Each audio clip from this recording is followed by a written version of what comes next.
Hi everybody, welcome back to DS 6001. This week we are going to start talking about databases. Now, databases are a big and scary topic. The Jupyter Notebook for this module is the longest one yet.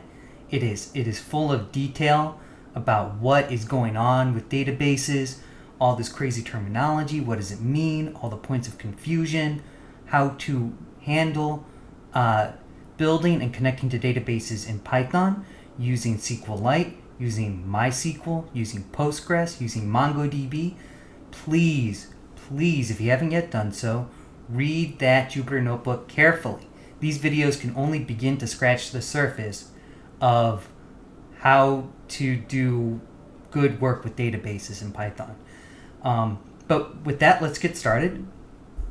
So first, what is a database?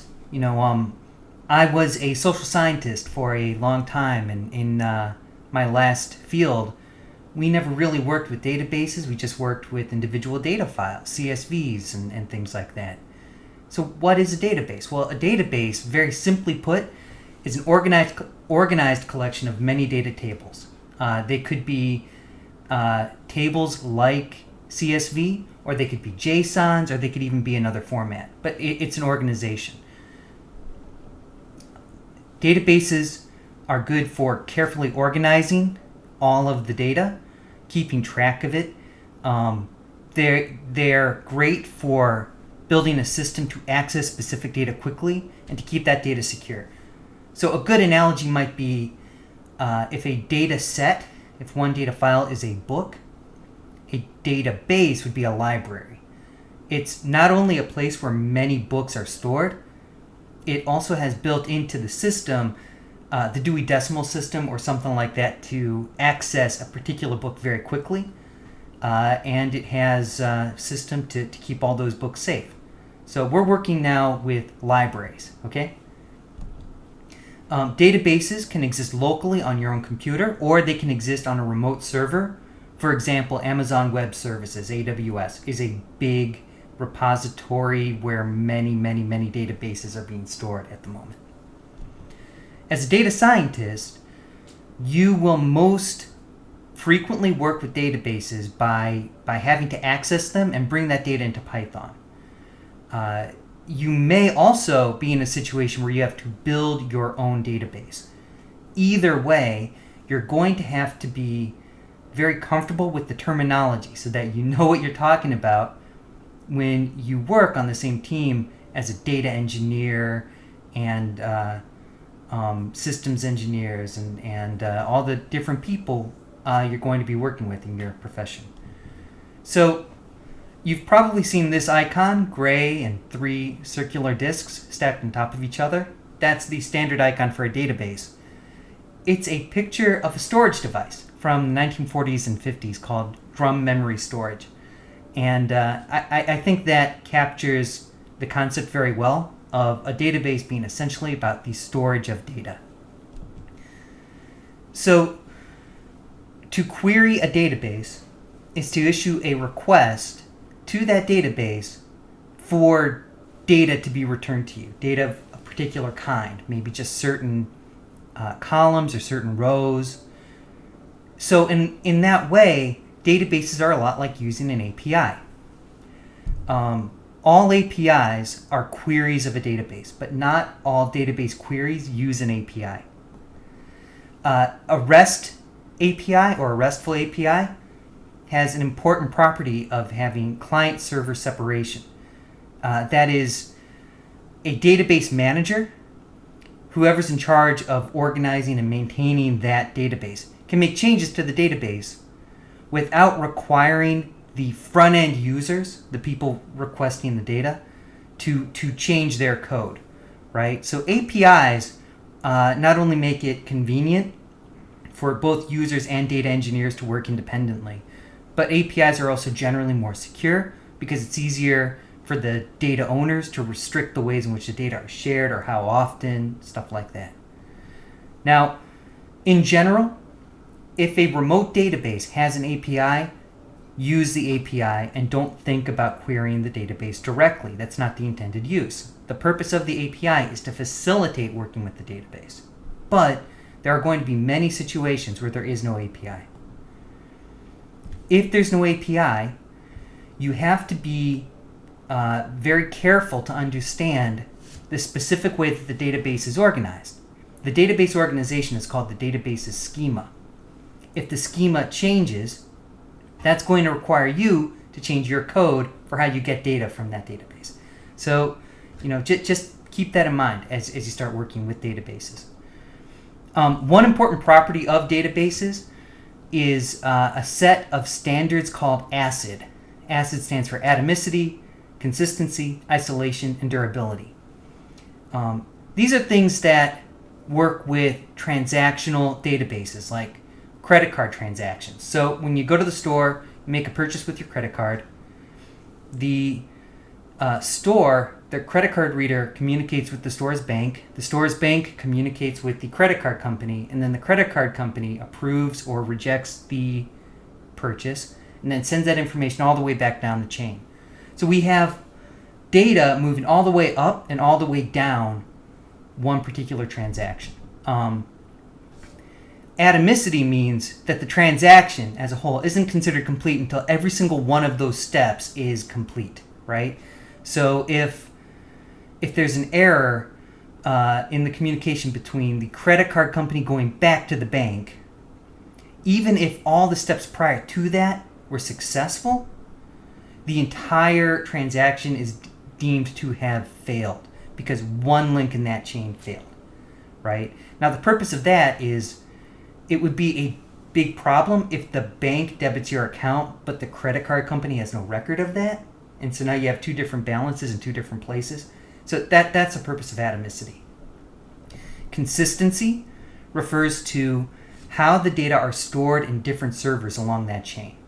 So the idea of consistency is when the data change, like the balance in your bank account, that balance has to change on every single server connected to your account, not just one and then later another and later another. The data have to be the same. There can't be contradictions in that chain. That's consistency. Isolation says that transactions handled at one time, Isolation says that transactions are handled one at a time in order to keep one transaction from invalidating another. So, I make a credit card purchase, and then there's another card that's connected to that account, and the other card is making a purchase at the exact same time, right?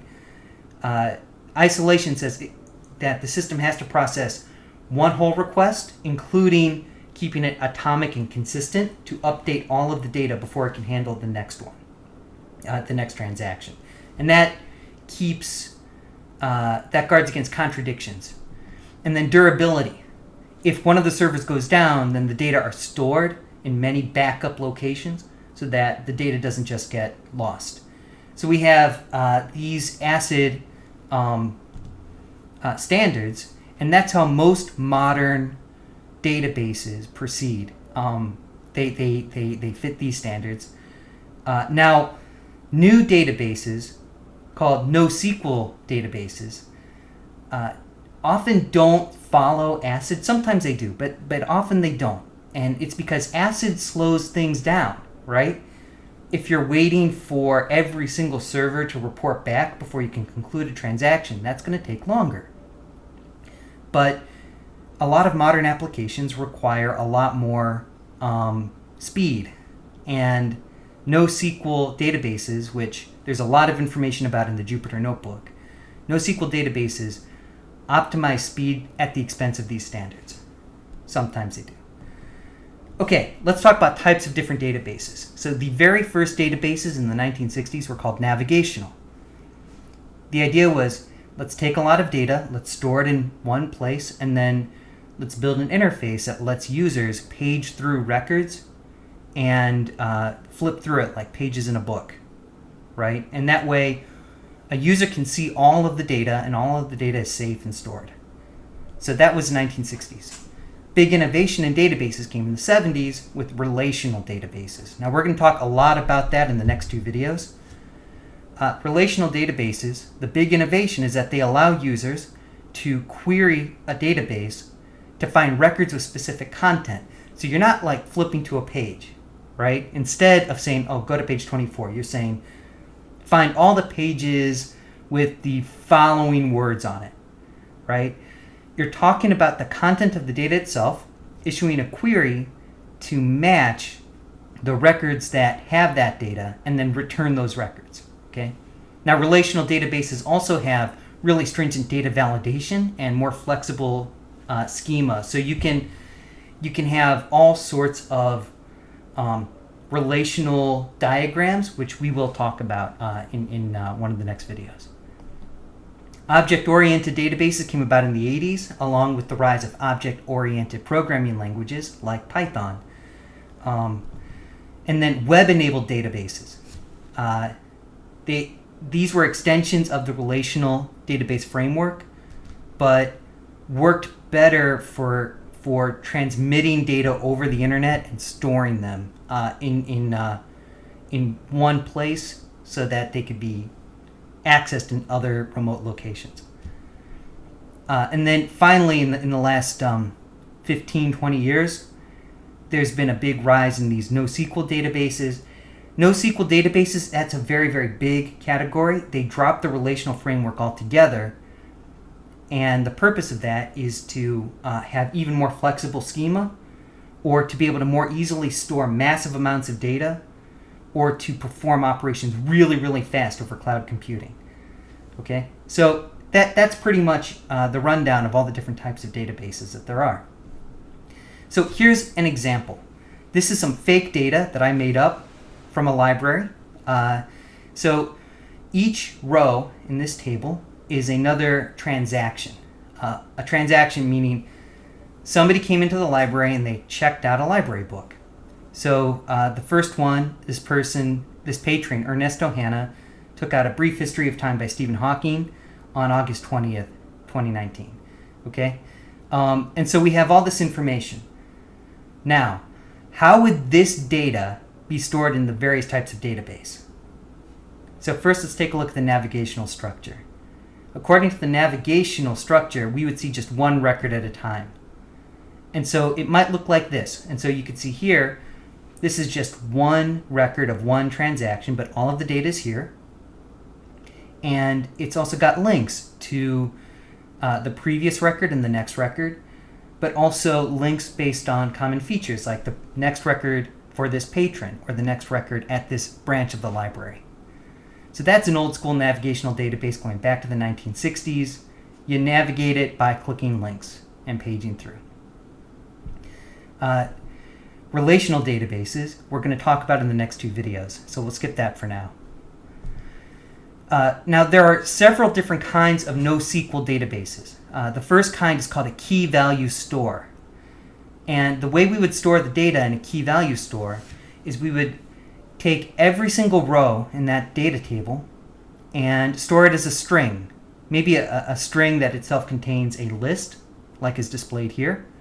So you could see that first row has a unique identifying number of 1, but then this whole string that contains all of the data from Ernesto Hanna's name and library card number to the branch, okay?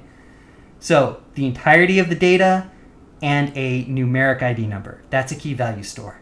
Very, very general kind of thing. This is the sort of structure people are talking about when they say NoSQL. And this specific structure is a key value store. A related NoSQL database is called a document store. This is very similar, only instead of a string that contains all of the data, it's a specific format like JSON. Usually it's JSON. Sometimes it's XML. And so here we have the exact same information, but it's in JSON format. The advantage of this is that when you query a document store, you can see, you can query specific fields like patron or the checkout date. We also have wide column stores. This is very similar to the other two, only instead of a string or a JSON, it's going to be a table with exactly one row.